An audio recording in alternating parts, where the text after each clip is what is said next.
Otep à tous, bien-aimés frères et sœurs. L'OTAN en Afrique, l'OTAN au Mali. La guerre de l'Ukraine s'est déplacée. Elle a quitté l'Europe pour venir en Afrique. L'Ukraine, par la voix de chef du service de renseignement ukrainien, a décidé, a affirmé qu'effectivement, l'Ukraine était avec les terroristes qui sont en train d'opérer à Zawaten. Athènes, Zawaten,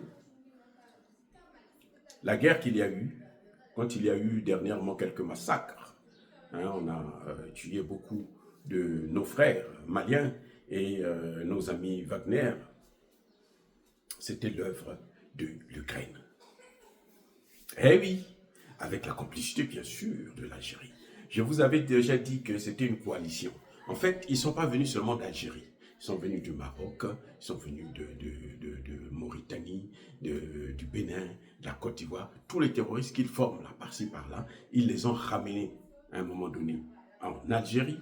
Et puis de l'Algérie, ils sont descendus au nord du Mali, à Tezawaten, pour attaquer, pour massacrer, pour affronter les forces armées maliennes. L'Ukraine a échoué. Comment peut-on expliquer qu'un pays, écoutez bien, un pays qui est en difficulté, qui est en guerre, qui manque des soldats, elle va prendre certains de ses meilleurs soldats d'élite pour venir faire la guerre en Afrique contre un pays qui ne leur a rien fait. Le Mali n'a rien fait à l'Ukraine. Le Mali ne soutient pas Poutine, puisque le Mali n'a pas des armes. Le Mali est soutenu par Poutine. C'est différent. C'est Poutine qui soutient le Mali, qui donne des armes au Mali pour mener la guerre contre le terroriste. Pas contre l'Occident, contre le terrorisme. Nous comprenons, et je vous ai dit ça d'ailleurs il n'y a pas longtemps, que derrière les terroristes, vous avez l'OTAN. C'est la machine de guerre de l'OTAN qui est derrière tous ces terroristes. C'est elle qui en fait est en train de mener la guerre. Pareil pour la RDC, c'est la machine de guerre de l'OTAN qui est en train de mener la guerre en RDC, derrière le Rwanda, l'Ouganda et le Kenya.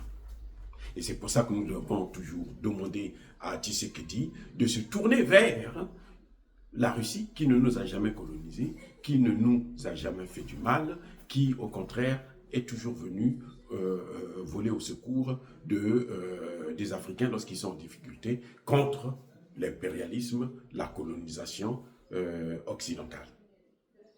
Vous voyez, donc l'Ukraine quitte là-bas, elle préfère envoyer ses soldats au Mali. Mais comment peut-on expliquer une telle chose? Ça fait depuis très longtemps. Je vous ai dit que la guerre, nous sommes déjà dans la guerre mondiale. Et la guerre mondiale, c'est une guerre asymétrique, où tous les coups sont permis. Les Américains pensent que pour affaiblir le Mali, parce qu'ils ont perdu le Sahel, donc ils se disent qu'il faut mener la guerre dans le Sahel. Ils ne lâchent pas le morceau. Mais pourquoi ils ne viennent pas eux-mêmes? Nous, on aurait souhaité qu'ils viennent eux-mêmes. Ils n'ont qu'à venir, même avec leur arme atomique là, ils n'ont qu'à venir eux-mêmes. Au Mali, on va voir s'ils vont tenir le coup. Nous n'avons plus peur d'eux comme avant. Non, avant on avait peur d'eux, mais maintenant on n'a plus peur d'eux. Parce que maintenant, nous en avons les moyens. Il n'y a pas que la Russie, il y a la Chine. Le Mali est en train de subir le fait que le Mali n'a jamais condamné la Russie. Mais ce que l'Ukraine a fait là, nous demandons, nous exigeons aux chefs d'État africains qui ont reçu des ambassades de l'Ukraine de demander le départ de ces ambassades.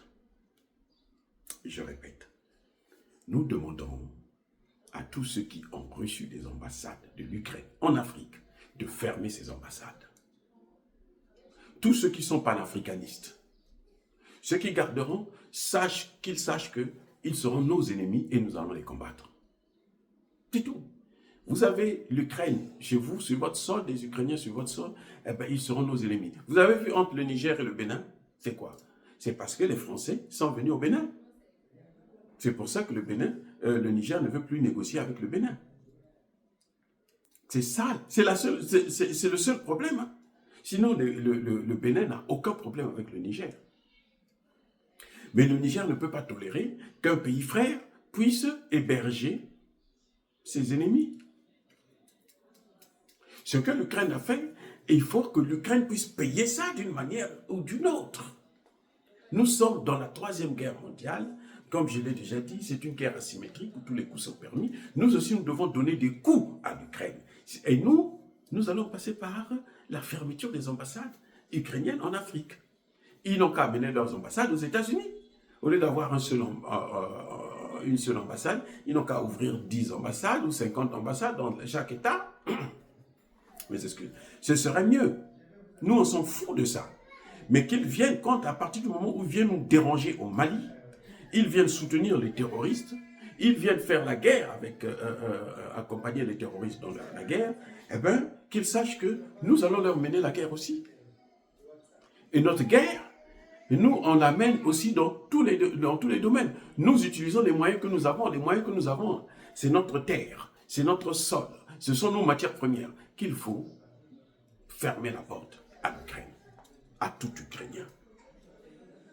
Et oui, pas seulement à Zelensky, non, à tout Ukrainien.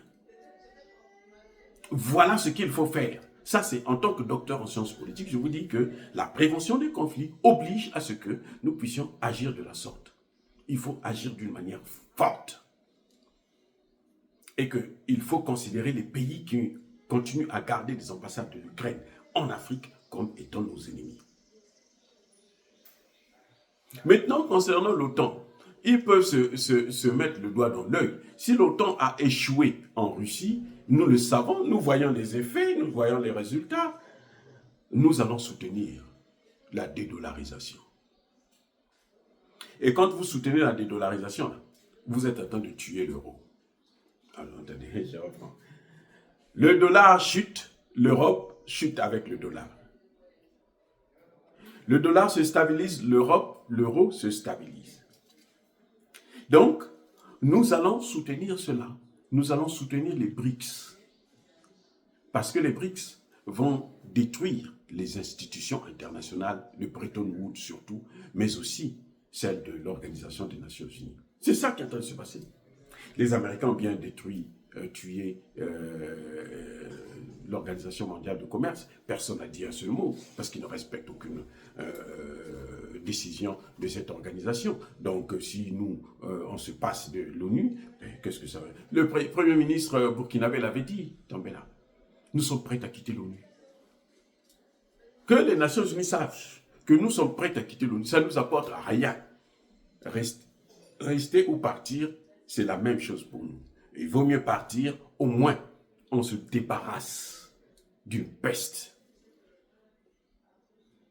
d'une gangrène. Voilà.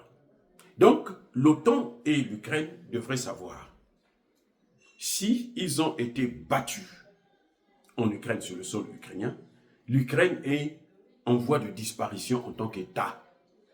Parce que de plus en plus, la Pologne veut prendre une partie de l'Ukraine. Et si la Pologne prend une partie de l'Ukraine, croyez-moi, la Hongrie prendra une partie, la Roumanie prendra une autre. Et nous, on s'en fiche éperdument. Parce que l'Ukraine a fait ce qu'elle ne devrait jamais faire de toute son histoire. Eh oui. Il y a eu la Seconde Guerre mondiale. Les Européens sont venus nous prendre en Afrique, notamment les Français, sont venus nous prendre en Afrique pour nous amener. Nous sommes partis presque volontairement. Ou bien obligés, moralement, de soutenir le colon. Maintenant, nous n'avons aucune obligation de soutenir l'Ukraine. Mais l'Ukraine est venue nous provoquer sur notre terre. L'Ukraine est venue nous attaquer. L'Ukraine est venue nous agresser. Nous allons riposter. Et c'est ce que nous avons commencé de faire. Ce que nous sommes en train de faire là, c'est déjà une riposte. Nous avons commencé à faire, les amis. C'est ça. C'est pour ça que vous m'entendez parler. Sinon, j'allais me taire. Mais je parle parce que notre position, c'est celle-là. Nous allons maintenant mener la guerre contre l'Ukraine sur notre sol. Oh, dire cela, c'est inciter à la haine ou à la violence. Non. Nous soutenons Poutine, qu'il balkanise l'Ukraine, qu'il prenne encore plus de territoire. Nous le soutenons, qu'il gagne cette guerre. Bon, il l'a déjà gagné, mais en tout cas, qu'il aille plus loin. Il faut qu'il coupe l'Ukraine de la mer Rouge, qu'il prenne Odessa. Et ça, nous souhaitons ça vivement, parce que l'Ukraine n'a pas le droit de venir tuer les Maliens. La guerre en Ukraine, ce n'est pas la guerre au Mali. Au lieu de faire la guerre chez elle, elle quitte là-bas pour venir nous agresser. On ne va pas rester comme ça. On ne va pas rester les bras croisés. Nous allons riposter. Et la riposte a déjà commencé. Dire cela, c'est inciter à la haine ou à la violence.